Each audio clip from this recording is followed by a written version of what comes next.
ప్రసాద్, మనం ప్రస్తుతం ఈ సాంఘిక సంక్షేమ హాస్టల్లోనే ఉన్నాము. అయితే మనం ప్రత్యక్షంగా చూడొచ్చు ఈ హాస్టల్ దుస్థితి ఎలా ఉంది. ఒక్కొక్క దాంట్లో రూమ్లు లేవు, అంటే రూములలో ఫ్యాన్లు కానీ వాల్స్ బ్రేక్స్ కావడం, అటువంటి వాల్ బోర్డ్స్ లేవు, బ్లాక్ బోర్డ్స్ కానీ అటువంటివి లేవు. మనం ప్రత్యక్షంగా చూడొచ్చు. ఇప్పుడు ప్రస్తుతం ఒక రూమ్ అంటే స్టడీ రూమ్ లేకొచ్చాము మనము. ప్రస్తుతం చూడొచ్చు, ఆ ఫ్యాన్ ఇరిగిపోయి ఉంది, అంటే వంగిపోయి ఉంది దాదాపు. ఇక్కడ వర్షం పడితే ఈ వాల్స్ కంతా దాదాపు కరెంటు షాక్ కొట్టే దుస్థితి ఉంది. అయితే పెద్ద వర్షం గాలి వాన వస్తే ఈ బిల్డింగ్ పడిపోయే అవకాశం కూడా ఉందని నిపుణులు అంటున్నారు. ఇక్కడ అయినప్పటికీ ఇక్కడికి అధికారులు నాయకులు ఎంతో మంది సందర్శించి ఈ ప్లేస్ ని చూశారు తప్ప ఇటువంటి బిల్డింగ్ కి ఫండ్స్ ఎప్పుడు రిలీజ్ చేయలేదు, దీన్ని మరమ్మతులు చేయాలని ఎప్పుడు అనుకోలేదు. కానీ మనం చూడొచ్చు, ఇప్పుడు క్లియర్ గా చూడొచ్చు, వాల్ పైన అంతా వెళ్ళిపోయింది, ఫ్లోరింగ్ అంతా వెళ్ళిపోయింది ప్రసాద్. అయితే మనం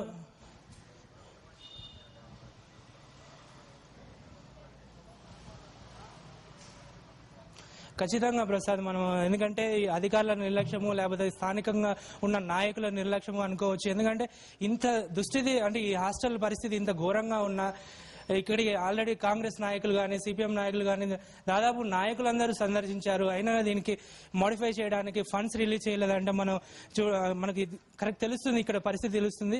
అయితే ప్రస్తుతం మందపాటు ఇక్కడ అంటే కొంతమంది విద్యార్థులు ఉన్నారు, వారిని అడిగి తెలుసుకుందాం. ఇక్కడ స్థానికంగా వీళ్ళు చదువుకున్న విద్యార్థులు, వాళ్ళ సమస్యలు ఎటువంటివి ఉన్నాయో అడుగుదాం. బాబు చెప్పండి, మీకు అంటే ఎటువంటి సమస్యలు ఉన్నాయి ఇక్కడ? మీకు అంటే మీ హాస్టల్ గదులు బాగలేవు, మీరు అధికారులు వచ్చినప్పుడు ఏమన్నా చెప్పారా? చెప్పినాం సార్. ఏమన్నారు? అది గోడలు కూలిపోతున్నాయి, పైకాపు ఊసిపోతాయి సార్. వర్షం వచ్చినప్పుడు అది పెచ్చులు ఊసిపోతాయి సార్. ఎప్పుడు మేము మా మీద పడతారో తెలియదు సార్, భయపడతారు సార్ పిల్లలందరూ. అయితే పిల్లలు కూడా చెప్తున్నారు, ఆల్రెడీ అధికారులకు చెప్పినాం అనేసి. అయితే ఇంకా కొంతమందిని అడిగి తెలుసుకుందాం. బాబు, అంటే మీకు వర్షం వచ్చినప్పుడు పరిస్థితి ఎట్లా ఉంటుంది? చాలా ఇబ్బందిగా ఉంటుంది సార్, పండుకొనేకి ఉండదు సార్. అంటే మీకు అంటే బెడ్షీట్లు అవన్నీ ఉన్నాయా? ఉన్నాయి సార్. మరి అంటే స్టడీ అవర్స్ చేయడానికి ఎట్లా ఉంటుంది మీ పరిస్థితి? స్టడీ అవర్స్ చేయడానికి మంచిగానే ఉంటుంది సార్. అంటే కొంతవరకు అంటే చదువుకోవడానికి బెడ్షీట్లు అవన్నీ ఉన్నాయని చెప్తున్నారు. అయినప్పటికీ ఇక్కడ వాతావరణం చూస్తే మామూలు పిల్లలు మాట్లాడే పరిస్థితి అంటే చదువుకునే పరిస్థితి లేదు. ఇంకో పిల్లోడు ఉన్నాడు, ఇక్కడ సిచ్యువేషన్ ఏంటో చెప్తాడు. బాబు, ఇక్కడ మీకు రాత్రిల పూట ఎదురయ్యే సమస్యలు ఏంటి? ఇప్పుడు రాత్రి పూట వర్షం పడితే అంత గాలులు చాలా వస్తాయి, చలి పెడుతుంది. ఈ కరెంట్ షాక్, వర్షం పడితే కరెంట్ షాక్ వస్తుంది అక్కడ.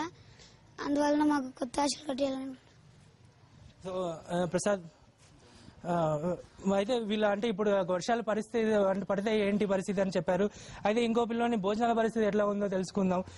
మీకు రాత్రిపూట మామూలుగా అంటే మీకు డేలో మెనూ పెడతారు కదా, ఫుడ్ ఐటమ్, మార్నింగ్ టైం కానీ మధ్యాహ్నం కానీ, అది ఎటువంటి మంచి ఫుడ్ పెడతారా లేకపోతే ఎటువంటి పెడతారు?